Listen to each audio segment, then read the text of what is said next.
Alors bonjour, bien-aimés dans le Seigneur, c'est une joie encore de nous retrouver, même si c'est toujours par la voie des ondes. C'est une joie de nous retrouver ce matin, un matin glacial. Il fait très froid ici au Québec. Et bénissons le Seigneur qui nous a gardés durant toute la semaine qui vient de s'achever et qui nous permet de débuter une nouvelle semaine. Nous rendons grâce à Dieu pour la santé des uns et des autres, même s'il y a eu quelques petits problèmes ici et là liés aux des gens qui ont des problèmes avec le vaccin, etc., des petites réactions par-ci par-là. En tout cas, nous bénissons le Seigneur qui nous fait grâce ce matin.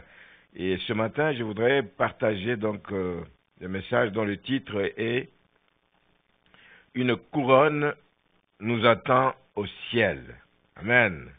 Une couronne nous attend au ciel. Et je pense que si vous étiez là tous présents ce matin, on aurait entendu des cris de joie, des applaudissements dans la salle. Mais là où vous êtes, vous pouvez quand même applaudir, oui, parce que c'est une bonne nouvelle, effectivement, qu'une couronne nous attend au ciel. Une couronne que la terre, le monde ne peut pas nous donner, mais une couronne qui nous est réservée par notre Seigneur et notre Sauveur, Jésus-Christ. Amen.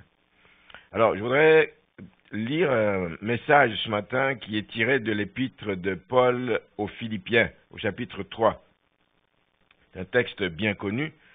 Philippiens au chapitre 3, on va lire à partir du verset 12.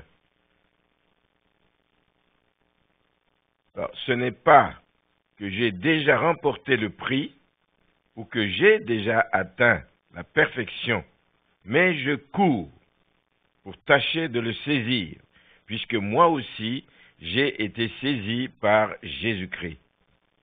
Frère, je ne pense pas l'avoir saisi, mais je fais une chose, oubliant ce qui est en arrière et me portant vers ce qui est en avant. Je cours vers le but pour remporter le prix de la vocation céleste de Dieu en Jésus-Christ. Verset 15. Nous tous donc, qui sommes parfaits, ayons cette même pensée. Et si vous êtes en quelque point d'un avis autre, de notre avis, Dieu vous éclairera aussi là-dessus. Seulement au point où nous sommes parvenus. Marchons d'un même pas. Verset 17. Soyez tous mes imitateurs, frères, et portez les regards sur ceux qui marchent selon le modèle que vous avez en nous. Car il en est plusieurs qui marchent en ennemis de la croix du Christ. Je vous en ai souvent parlé, et j'en parle maintenant encore en pleurant. Leur fin sera la perdition. Ils ont pour Dieu leur ventre, ils mettent leur gloire dans ce qui fait leur honte, ils ne pensent qu'aux choses de la terre. Mais notre cité à nous est dans les cieux. Très bonne nouvelle. Notre cité à nous est dans les cieux, d'où nous attendons aussi comme Sauveur, le Seigneur Jésus-Christ, qui transformera le corps de notre humiliation en le rendant semblable au corps de sa gloire, par le pouvoir qu'il a de s'assujettir toutes choses. Amen. Amen. Le texte donc s'arrête là. Et c'est le texte de base vraiment qui va faire partie de notre partage ce matin. Je ne sais pas si, comme moi, vous avez eu des héros, des personnes que vous avez voulu prendre comme modèle dans votre vie de jeunesse, dans votre enfance. J'en ai eu et je suis convaincu que plusieurs d'entre vous également avaient eu des personnes que vous avez voulu prendre comme modèle. Et ça, de façon générale, nous avons dans la vie des personnes que nous voulons prendre parce qu'elles nous marquent. Nous voulons les prendre comme modèle. Elles nous marquent par leur façon de se comporter, par leur mode de vie, etc. Elles nous marquent et nous voulons les avoir comme modèle. Et pourquoi? Parce qu'on va s'inspirer d'eux, parce que on est convaincu que leur mode de vie est bon et qu'il est avantageux et qu'il nous permet d'avancer dans la vie. Ce qui est vrai, de façon générale, bien-aimés, est aussi vrai sur le plan spirituel.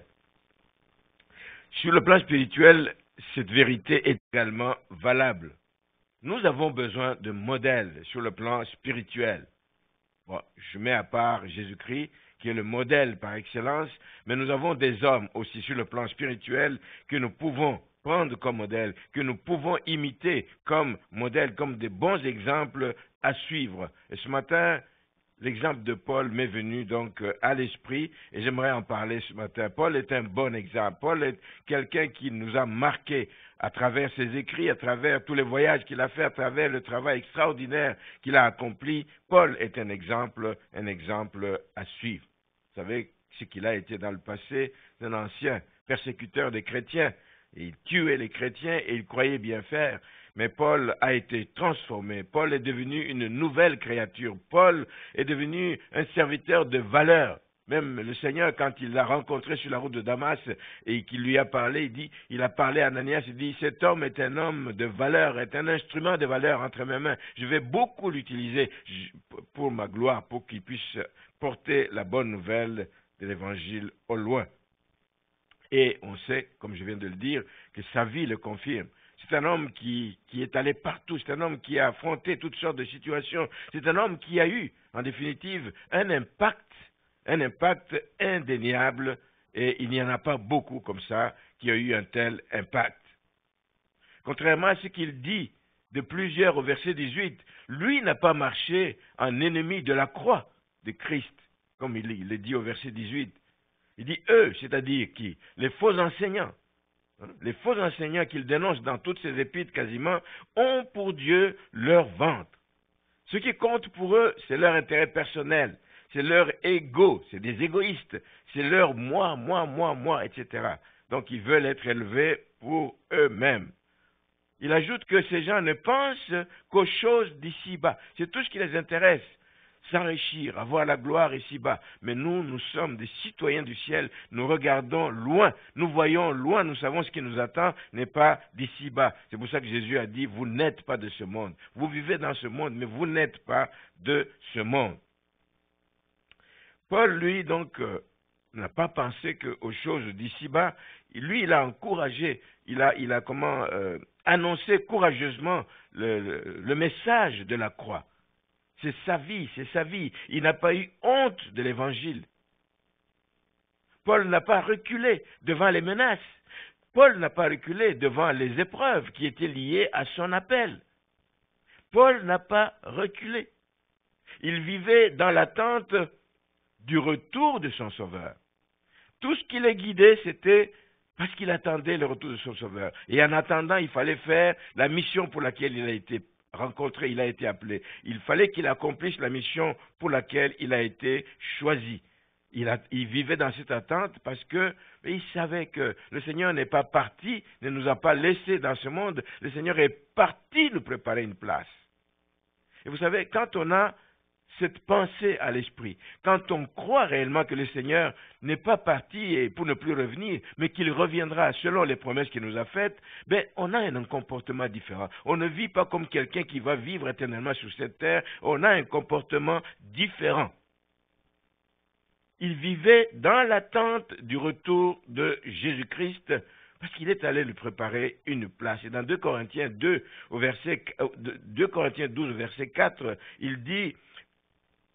Paul dit de lui-même qu'il a été enlevé au ciel et qu'il a entendu là des paroles ineffables. Ineffables, ça veut dire des paroles difficiles à traduire, des paroles qui n'est pas permis à un homme d'exprimer. Quand il a été enlevé, il a entendu des paroles ineffables qu'il n'est pas permis à un homme d'exprimer. Donc, l'aperçu que Paul a eu de la gloire du ciel est aussi un autre élément qui explique sa détermination. Oui, nous ne sommes pas tous montés, nous n'avons même pas vu, dans une vision le ciel. Il y a des gens qui ont vu dans une vision le ciel, etc., mais ils sont ravis et pour rien, nos mondes, ils veulent manquer ce ciel. Amen. Mais nous n'avons pas vu, mais nous croyons ce que Paul a vu, nous croyons ce que la Bible nous dit qu'il y a au ciel. Et donc, ça explique sa détermination, ça explique sa persévérance, afin de gagner le ciel. Pas par les œuvres, mais par la grâce de Dieu. Merci Seigneur.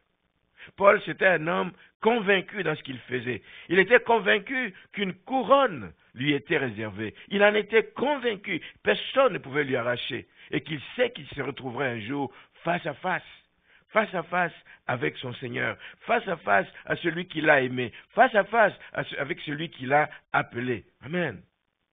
Et Paul savait que la couronne qu'il attendait n'était pas une couronne faite de main d'homme, une couronne que l'on peut te mettre par un roi, par un prince de ce monde, etc., mais qui n'est qu'une couronne corruptible. Mais lui s'attendait à une couronne incorruptible, la couronne de justice. Et pour avoir combattu le bon combat, comme il le dit, et pour avoir achevé sa course, il pouvait déclarer à juste titre dans 2 Timothée 4, désormais, au verset 8, désormais, la couronne de justice m'est réservée.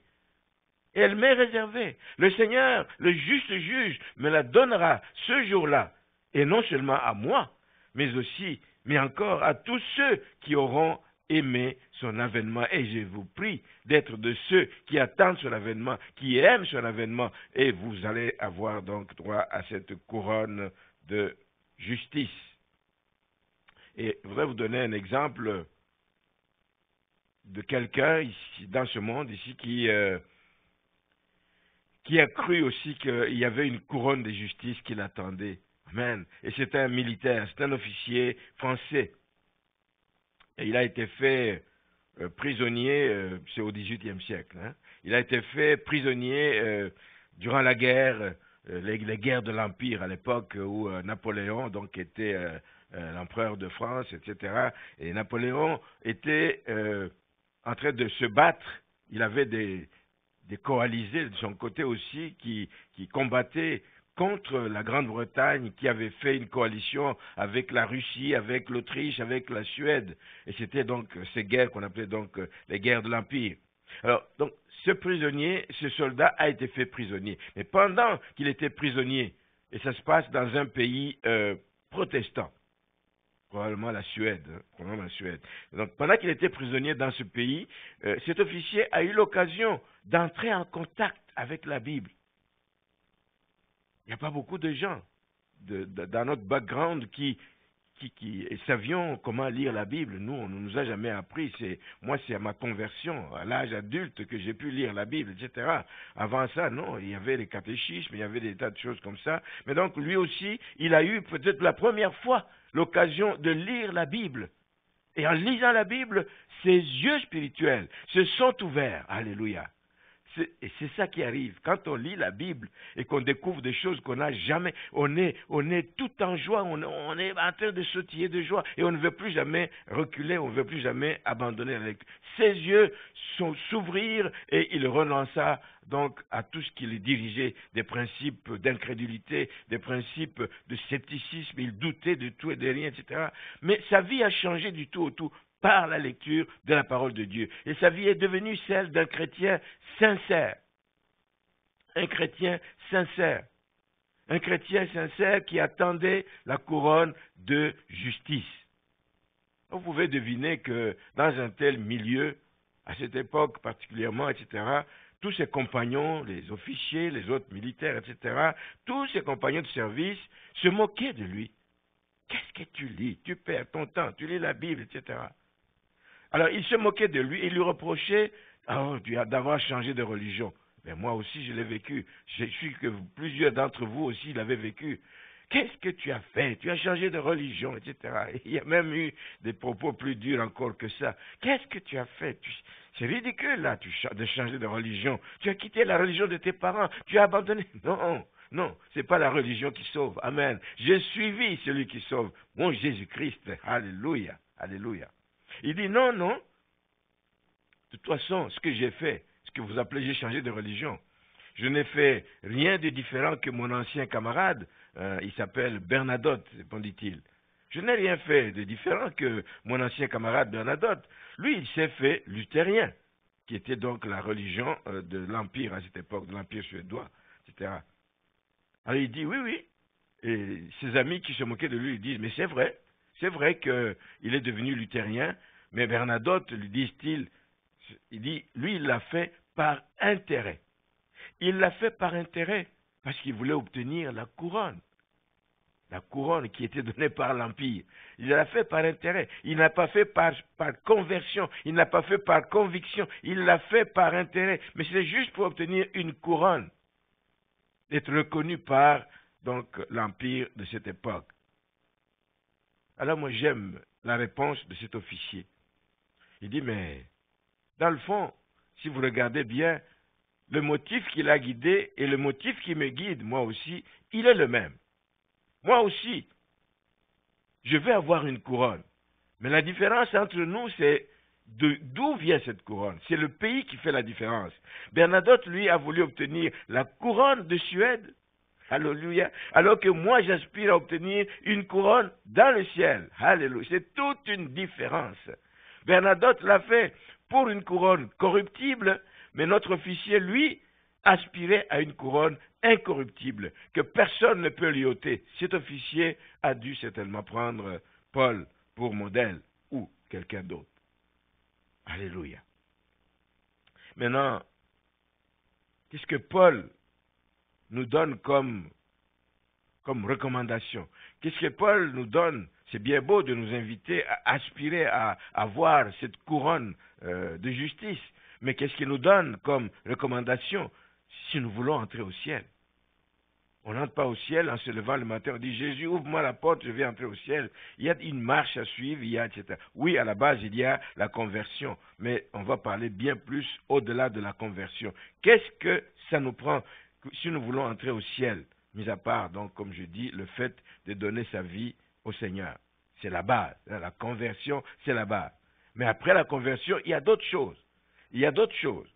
Et la première chose, donc, la première recommandation, si je peux ainsi dire, que Paul nous fait, on ne la trouve pas dans ce texte, mais on la trouve dans ce qu'il a donné comme exhortation à son fils Timothée. C'est dans 1 Timothée 6, le verset 12. Il dit, « Combat le bon combat de la foi.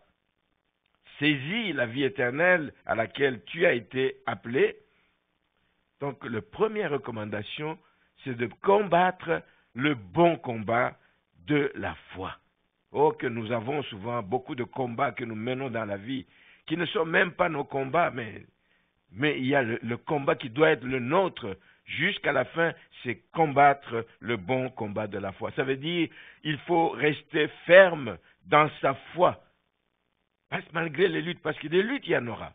Tant que nous sommes sur terre, les luttes seront nombreuses. Tant que nous sommes sur terre, nous allons faire face à toutes sortes de problèmes, toutes sortes de combats, tant et aussi longtemps que nous sommes ici-bas. Parce que ce lieu, cette terre, n'est pas un lieu de repos. Tant qu'on est ici-bas, donc, il faut se le dire, nous ferons toujours face à l'opposition de l'ennemi. Il veut nous décourager. Et vous comprenez, il ne veut pas que nous allions au ciel. Alléluia. Il veut nous décourager. Il veut qu'après avoir combattu, après avoir couru, qu'en cours de route, on dit « Oh, c'est trop long, je me fatigue et j'abandonne ». Non, nous ne devons pas abandonner, mais nous ne devons pas oublier non plus que la vie chrétienne est une vie de combat. Mais nous ne combattons pas seuls, d'une part, mais nous combattons aussi parce que le Seigneur nous a donné les armes. Lisez dans Éphésiens, vous allez trouver toutes les armes. Il y en a beaucoup. Mais si nous nous en servons, nous sommes assurés d'être toujours victorieux. Première recommandation importante. Vous voulez aller jusqu'au bout, vous voulez entrer au ciel, combattez le bon combat de la foi.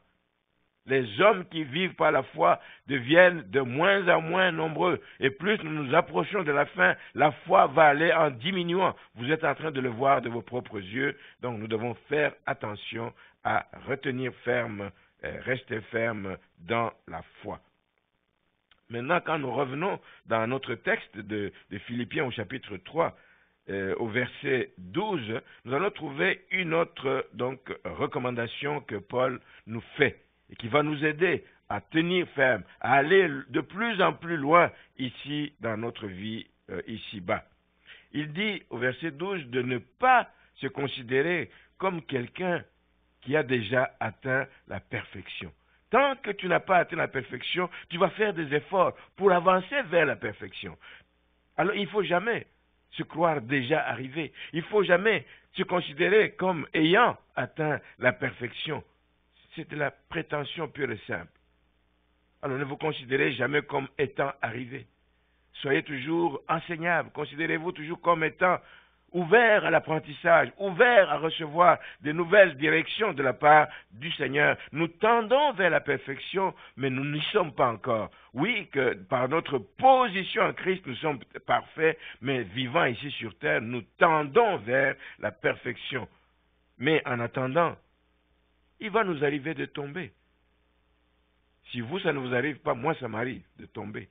Mais je tombe et je me relève. Amen. Je tombe et je me relève. Ce qui importe, c'est de ne pas rester là, on dit, oh, je suis tombé, je reste. Non, c'est de se relever et de continuer la course, de continuer jusqu'au bout. Parce que tu sais, tu ne cours pas pour rien, tu cours parce que tu sais qu'il y a quelque chose de précieux qui t'attend au bout. Jésus condamne l'attitude. Il condamne même fermement l'attitude des personnes qui se persuadent d'être justes, d'être parfaites. Et il y a cette parabole que vous trouvez dans l'Évangile selon Luc au chapitre 18. C'est la parabole de ce pharisien, de ce publicain. Donc Jésus dit ceci à partir du verset 10. Il dit, 2 hommes montèrent au temple pour prier. L'un était pharisien et l'autre publicain. Le pharisien debout priait ainsi en lui-même, disant, « Ô Dieu, je te rends grâce de ce que je ne suis pas comme le reste des hommes, qui sont ravisseurs, injustes, adultères, ou même comme ce publicain. Je ne suis pas comme ce publicain. Moi, je jeûne 2 fois la semaine. Je donne la dîme de tous mes revenus. » Verset 13. On voit l'attitude du publicain. Le publicain, lui, se tenant à distance, n'osait même pas lever les yeux au ciel. Il n'osait même pas lever les yeux, mais il se frappait la poitrine. C'est quelle marque de quelqu'un qui fait comme un acte de contrition, quelqu'un qui se répand du mal qu'il a fait, en disant, « Ô Dieu, sois apaisé envers moi qui suis un pécheur. » Et de Jésus de prendre la parole, verset 14, il dit, « Je vous le dis, celui-ci, c'est-à-dire le publicain, celui-ci descendit dans sa maison justifié plutôt que l'autre. » Donc le publicain, en quittant le temple, il est rentré dans sa maison plutôt justifié plutôt que l'autre, car quiconque s'élève sera abaissé et celui qui s'abaisse sera élevé. C'est l'humilité, c'est pas de prétention. De ne pas se croire juste par ses œuvres, par son comportement. Nous sommes justifiés par Jésus. Ce qu'on peut déplorer dans l'attitude du pharisien, c'est son arrogance. C'est son orgueil, son arrogance. Lui, il se voit différent. Moi, je ne suis pas comme le reste des hommes. L'arrogance, il se voit différent. Il se voit même supérieur au reste des hommes. Non seulement ça, mais il les juge. Il les juge, il les traite de ravisseurs. Moi, je ne suis pas ravisseur. Moi, je donne ma dîme. Il les traite d'injustes. Moi, je suis juste. Il les traite d'adultères, etc., etc. Moi, c'est dangereux pour la vie d'un enfant de Dieu. Jésus, dans cette parabole, loue plutôt l'attitude d'humilité de ce publicain. Et c'est l'attitude que nous devons adopter. Et c'est la bonne attitude qu'on doit avoir dans l'Église du Seigneur, où personne ne doit prétendre à quoi que ce soit. Personne, il n'y a pas de prétention dans l'Église. Et c'est même une erreur d'avoir de la prétention parce que vous ne savez pas ce que l'avenir vous réserve. Dans la même église où vous prétendez être ceci ou cela, dans cette même église, le lendemain, vous pouvez tomber, vous pouvez chuter, et on en connaît. On en connaît dans l'église du Seigneur. Des gens qui étaient considérés comme étant le modèle, les gens saints, des hommes bien, des hommes de style, mais ils ont chuté et ils ont même abandonné les voies de Dieu. Il faut savoir, frères et sœurs, que tout est grâce. Tout est grâce. Aujourd'hui, si vous tenez debout, merci Seigneur. Merci pour la grâce que tu m'accordes. Merci que je tienne encore. Merci que je puisse encore te suivre. Merci que j'ai encore du plaisir à me tenir avec des frères et des sœurs dans l'assemblée des saints. Merci Seigneur que j'aime encore lire ta parole. L'humilité, l'humilité, l'humilité. Pas de prétention, pas de prétention aucune. Et il faut toujours garder les yeux fixés sur Jésus. Parce que c'est lui seul, frères et sœurs, qui peut nous tenir par la main et qui peut nous amener à bon port. Il n'y a personne qui peut prétendre arriver par lui-même. C'est lui et c'est la grâce de Dieu qui nous le permet. Donc, deuxième recommandation qui est importante pour nous encore aujourd'hui, c'est de ne pas se considérer comme ayant atteint la perfection. Nous sommes toujours des êtres en transformation continuelle. Nous travaillons nous-mêmes pour que nous puissions de plus en plus ressembler à notre Seigneur Jésus-Christ, et je vais en reparler tout à l'heure. Et il y a une autre recommandation que Paul fait. C'est au verset suivant, les versets 13 et 14. Frère, je ne pense pas l'avoir saisi, mais je fais une chose. Je fais une chose. Il ne faut pas penser qu'on est arrivé à un niveau où on a tout saisi, où on a tout compris de ce que le Seigneur est, de qui il est, etc. On n'arrive jamais. On le découvre de plus en plus. On le découvre, mais on le verra face à face un jour, et là on le connaîtra profondément. Mais pour le moment, on travaille encore pour le saisir, pour le comprendre et comprendre ce qu'il veut nous enseigner. Paul montre que lui, malgré toutes les expériences qu'il a eues, Paul montre qu'il se tient encore au pied du Maître. Il se tient encore au pied du Seigneur. Parce que lui-même veut recevoir encore la lumière nécessaire pour continuer à nourrir ce que le Seigneur lui a confié. Il n'a pas encore atteint la perfection. Il ne connaît pas tout. Il apprend encore. Le Saint-Esprit lui révèle des choses, etc. Et afin qu'il puisse continuer à nourrir ce que le Seigneur lui a confié. Il aurait pu dire, moi, avec tout ce que j'ai appris concernant la loi, au pied de Gamaliel, fait de moi quelqu'un de supérieur. Je n'ai pas tout saisi. Il ne le fait pas. Ce que le Saint-Esprit lui a enseigné. Vous savez que pendant 3 ans, il s'est retiré dans le désert d'Arabie. Il a été enseigné par le Saint-Esprit. Ce n'était pas tout, ce n'était pas fini. Ça ne le rend pas prétentieux. Il continue à être à l'écoute et il continue à s'exercer, à obéir à la voix du Maître. Alors, la même chose pour nous, bien-aimés. Ne soyons pas imbus de nous-mêmes. Ne soyons pas comme des gens qui sont imbus d'eux-mêmes, qui se disent qu'ils n'ont rien à apprendre. Je donne un exemple dans une prédication. Et on en connaît des gens comme ça. À peine le prédicateur se tient sur la chair, que ce soit quelqu'un de l'interne, que ce soit quelqu'un de l'extérieur, un visiteur extérieur. À peine il se tient sur la chair, il annonce le texte ou le sujet sur lequel il va parler, que quelqu'un dit « Oh, je sais à l'avance ce qu'il va dire », donc il perd tout intérêt. Il y a des gens qui sont comme ça. Il dit simplement « Je vais parler sur la couronne de justice », il dit « Oh ben, qu'est-ce qu'il va m'apprendre là-dedans ?» Donc c'est une mauvaise attitude. C'est une mauvaise attitude, c'est une attitude de prétention, etc. C'est une attitude qui n'est pas recommandée. On doit avoir une bonne attitude d'ouverture, se disposer pour recevoir. La personne n'a même pas encore commencé que déjà tu tournes la tête ou tu commences à chercher d'autres choses dans ton téléphone parce que ça ne t'intéresse pas. Tu sais déjà ce qu'il va dire. Ce n'est pas une bonne attitude dans la vie des enfants de Dieu. Vous pouvez manquer un message qui vous concerne personnellement. Vous pouvez manquer un bout qui, ce matin-là, était pour vous, mais vous, à cause de votre attitude, mais il faut demeurer simplement humble et il faut demeurer enseignable. Toujours dans notre verset 13, Paul dit qu'il ne se laisse pas distraire. Je ne pense pas l'avoir saisi, mais je fais une chose.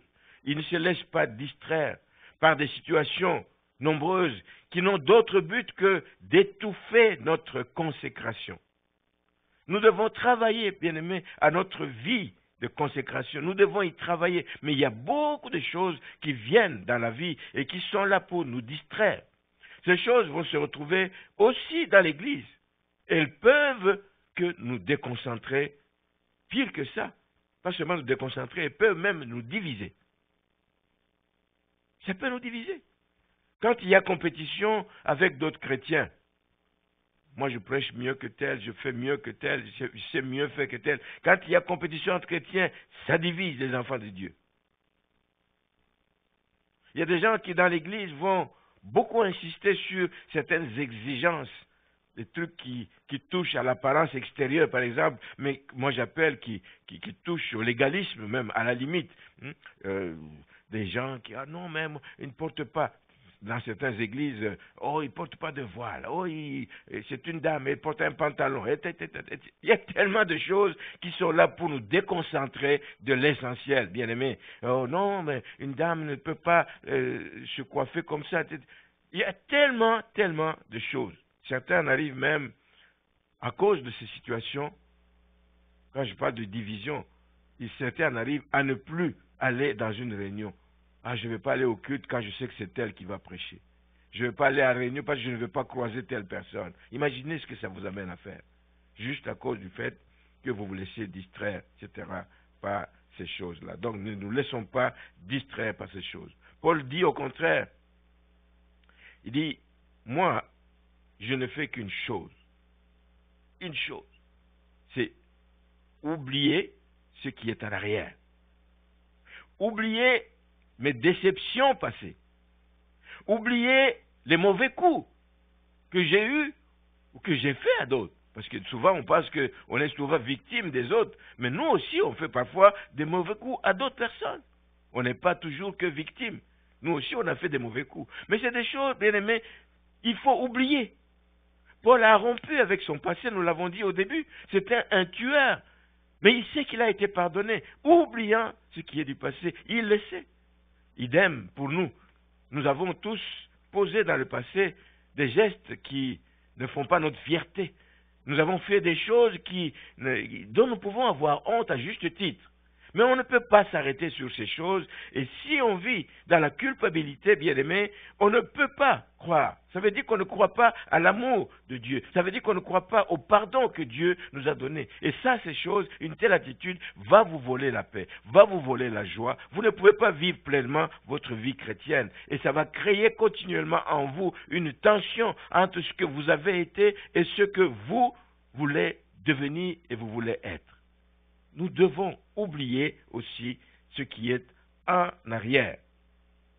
Je voudrais que vous reteniez ce matin, vous qui m'écoutez, si vous continuez à ressasser votre passé, à repasser en vous, dans votre cœur, si vous voulez continuer à ressasser votre passé dans votre cœur, l'ennemi va en profiter pour vous enfoncer. L'ennemi va en profiter pour vous accuser davantage. Et l'ennemi va même vous pousser à pécher. Vous allez tourner en rond. Vous allez tourner en rond parce que vous ne pouvez pas avancer. Chaque fois que vous pensez à votre vie passée, ça vous arrête, ça vous bloque. Vous ne pouvez pas avancer. Vous allez tourner en rond. Alors il faudrait plutôt repasser dans votre cœur, comme dit le texte de Lamentation, repassez dans votre cœur ce qui va vous donner de l'espérance, ce qui va vous épanouir. Et vous allez repasser dans votre cœur les bienfaits de Dieu, la grâce de Dieu sur votre vie, les bénéfices que vous retirez depuis que vous êtes en relation avec Dieu, le bénéfice du pardon, les bénéfices de la justification, la vie éternelle. Passez ces choses dans votre cœur et ça va vous donner le goût de continuer, d'aller de l'avant et de ne pas continuellement regarder dans le passé. Amen. Ça vous bloquerait. Donc il faut courir plutôt, ne pas regarder dans le passé, oublier ce qui est du passé, mais courir de manière à remporter le prix. Ça c'est au verset 14. Je cours vers le but pour remporter le prix. Alors c'est la même chose dans les courses dans le monde ici, les courses pour les cyclistes et les autres, les coureurs de marathon. Quand ils savent qu'il y a un prix, ils courent. Ils courent. Il court parce qu'il sait d'abord qu'il n'est pas seul. Il court aussi parce qu'il sait qu'il y a un prix qui l'attend là-bas. C'est un stimulant. Je cours parce que je sais qu'il y a un prix. Je cours et je ne perds pas de temps. Les vrais coureurs, là, malgré qu'ils sont entourés de gauche et de droite, à gauche et à droite par des gens qui sont là pour les applaudir, pour les encourager, mais ils regardent vers le but. Il ne se laisse pas distraire par tous ces spectateurs. Il se concentre. Il concentre tous ses efforts vers ce qui est en avant. Et nous devons concentrer nos efforts vers le but de notre vie. Le but de notre vie. Et le but de notre vie, c'est de ressembler à Christ en toutes choses. Ressembler à Christ en sagesse. Ressembler à Christ en amour. Ressembler à Christ en obéissance. Comme dit l'épître aux Romains au chapitre 8. le verset 29, il dit, « Car ceux que Dieu a connus d'avance, ceux que Dieu a connus d'avance, il les a aussi prédestinés à être semblables à l'image du Fils. » Nous sommes prédestinés à ressembler à Jésus-Christ. Amen. Et tout ce qui peut nous faire ressembler à Jésus-Christ, voilà ce qui va l'objet ce qui doit être l'objet derrière lequel nous courons. Nous courons pour ressembler donc à Jésus-Christ. Donc, troisième recommandation, c'est de ne pas croire qu'on a déjà tout saisi. On n'a pas tout compris. Mais on ne regarde pas ce qui est en arrière, on regarde vers l'avant parce qu'il y a un prix qui nous attend. La dernière recommandation que nous trouvons dans notre texte de Philippiens, c'est tiré du verset 15 et 16. Il dit, nous tous donc, qui sommes des hommes faits, ayons cette même pensée, et si vous êtes en quelque point d'un autre avis, Dieu vous éclairera aussi là-dessus. C'est important ici que Paul, avant de conclure donc cette portion de sa lettre aux Philippiens, il veut leur dire ceci. Avec tout ce que je viens de faire comme recommandation précédemment, nous venons d'en voir 3, il y en a certainement d'autres qui pourraient sortir, mais avec toutes les recommandations que je viens de vous faire, avec tous les enseignements que j'ai dispensés, ce n'est pas le premier contact qu'il a avec les Philippiens ni avec d'autres églises, mais avec les enseignements que j'ai déjà dispensés, Paul considère que ceux qui vont mettre en pratique toutes ces recommandations, ceux qui vont mettre en pratique les enseignements qu'ils ont reçus, ne peuvent devenir que des hommes faits, des hommes matures, ne peuvent arriver qu'à maturité. Donc les enseignements sont donnés, c'est pour permettre aux enfants de Dieu de grandir, de croître dans leur maturité et devenir des hommes faits, sans pour autant être des hommes parfaits. Parce que la perfection ici, c'est un idéal vers lequel nous tendons. Avec l'aide du Saint-Esprit, on se laisse malléable, on se laisse transformer par la parole, on se laisse transformer par les enseignements et nous tendons vers la perfection, mais la perfection, nous ne l'aurons que quand nous serons face à face donc avec le Seigneur. Et Paul conclut donc que tous les croyants qui ont atteint cette maturité doivent développer une certaine attitude. La maturité, ce n'est pas juste de déclarer de la bouche, la maturité, c'est ce que nous vivons. Et comment ça se manifeste? Il parle donc de 3 éléments ici que nous allons voir. Il dit d'abord, ils doivent développer une attitude où ils ont une même pensée. Quelle est cette pensée? C'est bien beau de dire, ayons, nous tous qui sommes des hommes faits, ayons cette même pensée. Quelle est cette même pensée? C'est celle que Paul défend justement, à savoir que nous sommes appelés à poursuivre chacun l'effort de sanctification pour ressembler de plus en plus à Christ.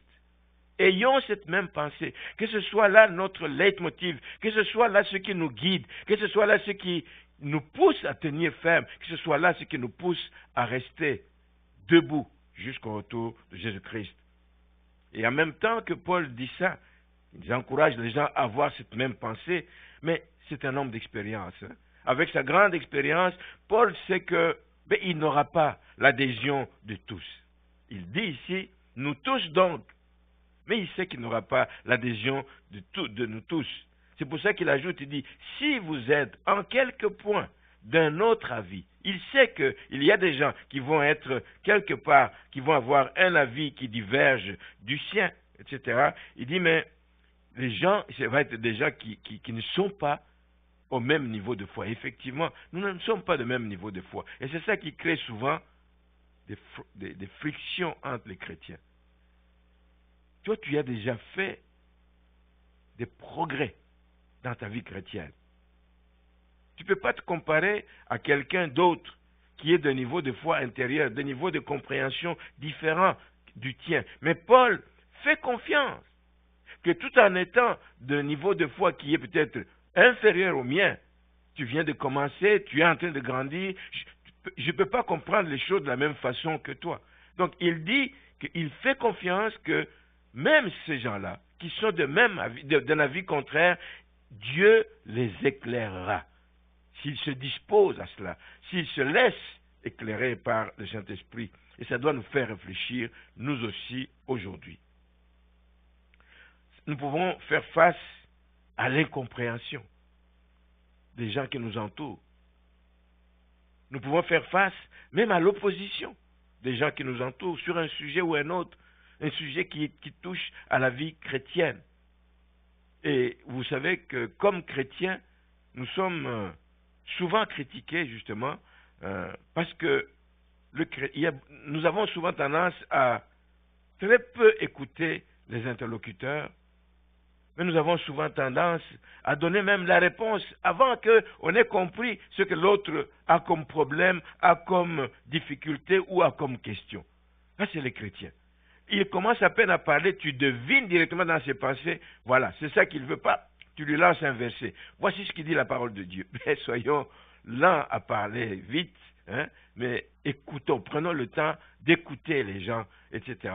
Et on peut mieux les aider, etc. Donc au lieu de nous précipiter à juger quelqu'un, au lieu de nous précipiter à leur montrer qu'ils ne savent rien. Et ça, c'est une erreur terrible. Parce que même quelqu'un de bonne volonté qui vient vers vous parce qu'il veut avoir un éclaircissement sur un sujet, il ne comprend pas ou il comprend de travers. Mais si tu commences pas à le ramasser, mais tu viens de le décourager. Tu viens de le décourager. Donc, au lieu de vous précipiter à juger des gens, au lieu de leur montrer qu'ils ne savent rien, prenez le temps de les écouter, mon frère, ma soeur. Prenez le temps de les écouter et recommandez-les à la grâce de Dieu. Vous pouvez peut-être même ne pas avoir les mots justes pour lui faire comprendre, ou il peut résister à l'explication que vous lui donnez. Recommandez-les à la grâce de Dieu. Parce que Dieu seul peut lui enlever le voile qu'il a. Nous voulons forcer. Comment tu ne comprends pas ça? Non. Il arrive à un niveau où on dit, je vais prier pour toi, mon frère. Dieu est capable de t'éclairer, Dieu est capable de t'enlever le voile. Mais non seulement ça, mais il faut vraiment porter de telles personnes dans nos prières, et la prière doit être de parler à Dieu de cette personne. Seigneur, regarde ce frère, je l'aime bien, regarde son désir d'avancer, regarde mais il est bloqué par cette... Et j'essaie de lui expliquer, je n'arrive pas, je ne peux pas forcer, je ne veux pas le laisser tomber. Seigneur, interviens, éclaire-le, Saint-Esprit, fais quelque chose dans la vie de... C'est cela que nous devons faire comme chrétiens. Donc, ayons la même pensée. Ayons la même pensée, mais tout en sachant qu'il peut y avoir des gens qui sont lents à comprendre, etc. Mais portons-les dans nos prières. Et marchons. Deuxième attitude, c'est de marcher d'un même pas. Marchons d'un même pas. Ceux à qui il dit ceci, c'est les Philippiens. Il sait qu'il y a déjà un bon bout de chemin que les Philippiens ont déjà effectué avec Paul. Comme j'ai dit, ce n'est pas le premier contact. Donc, il y a déjà un bon bout de chemin qu'ils ont effectué avec lui grâce à tous les enseignements qu'ils ont reçus. Alors, il les exhorte simplement, il dit, marchons d'un même pas. Que les gens ne restent pas en arrière, mais avançons tous ensemble. Il les exhorte à ne pas reculer, mais à avancer ensemble en direction du ciel. Et moi, je dis toujours, dans cette église, je dis toujours, ma prière est que, tel que je vous vois quand nous sommes ensemble, tel que je vous connais tous, tel que nous avons grandi, nous avons évolué ensemble pendant 10 ans, ma joie sera qu'un jour, ensemble, nous nous trouvions au ciel. Avançons d'un même pas en direction du ciel. C'est le ciel qui est notre patrie. Nous ne sommes pas encore chez nous. Nous sommes en route vers notre patrie. Et c'est vrai que tout ce qu'on fait d'un commun accord permet de persévérer. Tout ce qu'on fait d'un commun accord permet de porter des fruits, sinon l'ennemi viendra vous diviser. Si vous ne travaillez pas de commun accord, l'ennemi viendra vous diviser, il vous empêchera d'avancer ensemble vers le but. Si l'Église primitive a fait des progrès très rapides, oui, il y a l'action du Saint-Esprit, mais c'est aussi parce que tous ces chrétiens du début ont travaillé de commun accord.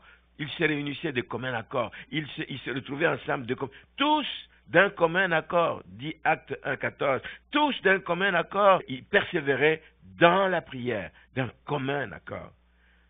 Ailleurs, dans Acte 2,44, tous ceux qui croyaient étaient dans le même lieu, c'est-à-dire ensemble, et avaient tout en commun. Plus loin encore, dans Acte 2,46, ils étaient chaque jour tous ensemble assidus au temple, marchant ensemble, avançant ensemble, d'un même pas. Et ça a toujours été ma prière pour cette Église. Je vais donner un autre exemple qui montre la nécessité d'être d'un commun accord. C'est Paul qui exhorte les couples de ne pas se priver l'un l'autre, si ce n'est d'un commun accord pour vaquer à la prière. Le contraire qui se fait sans que ce soit d'un commun accord va créer la division, va créer le conflit, peut même conduire jusqu'à la tentation. Donc, première attitude qu'il faut développer justement, si donc on veut suivre l'exemple de Paul, nous l'avons vu, c'est avoir cette même pensée, avoir marché d'un même pas. Et le troisième point, c'est être les imitateurs de Paul. Soyez mes imitateurs. Non pas parce que Paul se considère comme parfait. Non, il dit, soyez mes imitateurs comme moi-même, je le suis de Christ. Le modèle par excellence, c'est Christ. Mais ceux qui s'efforcent de ressembler à Christ deviennent des modèles. Les gens peuvent les imiter. Paul dit, soyez mes imitateurs. Pas parce que je suis parfait, mais parce que moi-même, j'imite Christ. C'est ce qu'il a dit aux Corinthiens. Vous savez bien que malgré quelques faiblesses de Paul, c'était un homme comme toi et moi, etc. Paul avait des faiblesses aussi, mais il a toujours manifesté un niveau d'engagement élevé pour la cause de Christ, au point de déclarer que Christ est ma vie. Christ est ma vie. Christ est le centre de ma vie. C'est pas facile que Christ soit le centre de la vie d'une personne. Ça prend des sacrifices, ça prend des efforts. Ce n'est pas facile. Il a dû en payer le prix. Et il dit lui-même qu'à cause de son engagement, je porte les marques de Christ sur mon corps. Quand il écrit aux Galates, je porte les marques de Christ sur mon corps. Frères et sœurs, cette déclaration de Paul devrait nous pousser à nous examiner nous-mêmes. Et je tends vers la fin. Sommes-nous prêts à donner un tel conseil à quelqu'un qui est nouvellement converti? Sommes-nous prêts à dire, frère, sois mon imitateur comme moi-même, je suis imitateur de Christ? Admettons que ce soit oui, et ça c'est chacun qui va y répondre. Si votre réponse est oui, demandez-vous quel genre de chrétien seraient ces nouveaux convertis s'ils vous imitaient. Amen. Et ça va vous pousser donc à vouloir être des modèles, à être des bons modèles, comme Paul prétend être un modèle parce qu'il lui-même imite Christ. Et je reviens donc en terminant à cette déclaration de Paul que nous avons lue. Il dit, je fais une chose. Ça veut dire qu'il réduit quasiment sa vie chrétienne à un seul objectif. Ça ne veut pas dire qu'il ne fait qu'une chose, lire la Bible toute la vie. Il fait bien d'autres choses. Mais ça veut dire qu'il réduit sa vie chrétienne à un seul objectif. Ce qui le préoccupe, qui devrait vous préoccuper, qui devrait me préoccuper, c'est de nous préparer à la rencontre de notre Sauveur. Alléluia. Un jour, Paul savait qu'il allait quitter cette terre parce qu'il est passager. Vous et moi savons aussi que nous sommes passagers ici-bas. Il savait que le Seigneur est allé lui préparer une place. Vous savez aussi que le Seigneur est allé vous préparer une place. Et que tous ceux qui forment le corps de Christ doivent se préparer donc à ce rendez-vous ultime. Un rendez-vous ultime. Merci Seigneur. Mais quand nous nous préparons à ce rendez-vous ultime, ne le faisons pas seuls. Préoccupons-nous aussi des autres. J'avance, je veux aussi que mon frère avance. Je veux aussi que ma sœur avance. Pour cela, donc, il les encourage et il les reprend avec amour. Il prie pour eux, pour les Philippiens. Il prie pour eux et surtout, il veille à être un bon témoin de Christ au milieu d'eux. Et il le fait avec persévérance parce que ce n'est pas facile, il y aura toujours des combats. Alors, c'est ça. Donc, mon propos de ce matin, que ce que je viens de dire ce matin, frères et sœurs, soit également votre motivation. C'est ma motivation à moi, mais je souhaite qu'elle soit aussi votre motivation. Évitez de vous disperser, bien-aimés. Évitez-le. Le temps est court avant que le Seigneur ne revienne. Mais courons, qu'il nous trouve, alléluia, en train de courir parce qu'il nous attend avec notre couronne. Mais courons pour remporter cette couronne qui nous attend. Amen. Et que le Seigneur vous bénisse.